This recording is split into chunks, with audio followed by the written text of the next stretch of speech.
Hello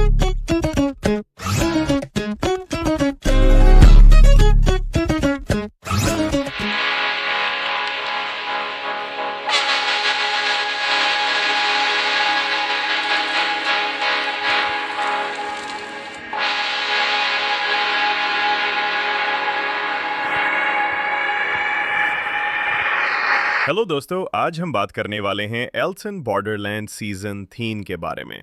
पहले 2 seasons ने हमें कुर्सियों के किनारे पर बिठाए रखा, जानलेवा गेम्स, दोस्ती, धोखा और वो पुरस्कार जोकर कार्ड जिसने सबको सवालों में डाल दिया था।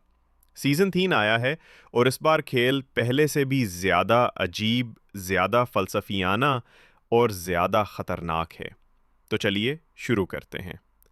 कहानी शुरू होती है अरेसो और ओसागी के साथ।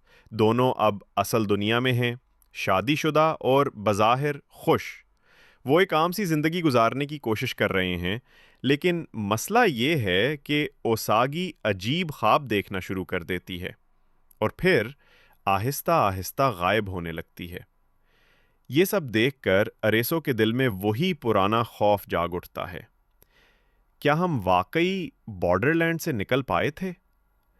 ओसागी को बचाने के लिए अरेसो दोबारा बॉर्डरलैंड में कदम रखता है, लेकिन इस बार माहौल पहले से ज्यादा डरावना और उलझा हुआ है। टूटे हुए शहर, अजीब स्टेजेस और वही मौत का खेल। लेकिन अब सब कुछ और भी ज्यादा गैर हकीकी लगता है। यहाँ बांडा और याबा भी मिलते हैं। याद है ना वो दोनों? पिछले सीजन में ही बॉर्डरलैंड में रुक गए थे और अब वो मजीद ताकतवर और ज्यादा चालाक हो चुके हैं। नए किरदार भी आते हैं, जैसे रेवोजी, जो मौत और बादज मौत जिंदगी पर पागल सा स्कॉलर है। इसके अलावा कुछ गैर मुल्की जो ये इशारा देते हैं कि बॉर्डरलैंड सिर्फ जापान तक महदूद नहीं। सीजन 3 की सबसे दिलचस्प चीजें हमेशा की तरह गेम्स हैं। पहला बड़ा झटका है हाउस ऑफ मिरर्स, एक गेम जहां खिलाड़ियों को अपने ही खौफ और यादों का सामना करना पड़ता है। फिर आता है लेबरिंथ ऑफ टाइम, जहां वक्त आपका असल दुश्मन है और याददाश्त खो जाने का खौफ हमेशा साथ है। और आखिर में सबसे खतरनाक, जोकर स्टेज। यहां कोई उसूल नहीं, सिर्फ धोखा, अफरा तफरी और गैर यकीनी। ये गेम्स पहले सीजन की ब्रूटल बका से बिल्कुल मुख्तलिफ हैं। अब ये ज्यादा नफसियाती और फलसफियाना हैं। अरसो का सफर हमेशा से सबसे दिलचस्प रहा है। वो एक खोया हुआ लड़का था, फिर लीडर बना और अब अपनी हकीकत पर ही शक करने लगा है। ओसागी का अलग सफर भी अहम है। ज्यादातर वक्त वो अरसो से जुदा रहती है, अपनी बका और अपनी पहचान के लिए लड़ती है। बांडा और याबा अब भी मकरूह और चालाक हैं, जबकि रेओजी इस सीजन में फलसफियाना रंग भरता है। वो बार बार सवाल उठाता है, जिंदगी की असल हकीकत क्या है? मौत के बाद क्या होता है?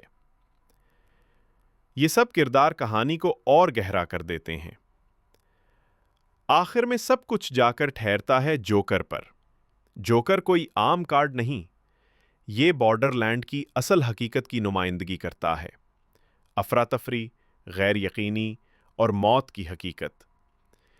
यहां एक नया पुरस्कार किरदार आता है, वॉचमैन। जोकर स्टेज में अरेसू और ओसागी को अपनी हकीकत और अपनी बका दांव पर लगानी पड़ती है। आखिर में अरेसू ओसागी को बचा लेता है और दोनों असल दुनिया में जाग जाते हैं। मगर सवाल ये है, क्या ये दुनिया वाकई असल है? एंडिंग हमें एक और ट्विस्ट देती है।